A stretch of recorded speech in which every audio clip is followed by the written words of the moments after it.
Hey everyone, in this video I'll show you how to remove section breaks from your Microsoft Word document in just a few clicks. First of all, open your Microsoft document in which you want to remove the section break.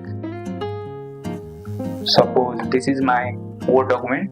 First of all, simply press Ctrl Shift plus 8, Ctrl Shift 8, Ctrl Shift and 8.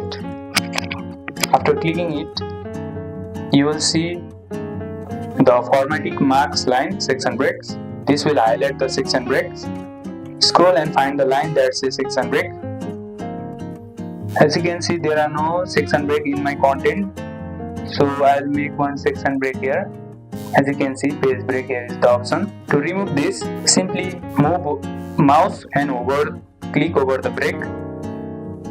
Click here and simply delete it, and this will delete the section break. Be aware, removing a section break might affect your header, footer or page layout. You can reformat them if needed, and that's it. If you like this video, hit like button and subscribe for more tips, and I will see you in the next one.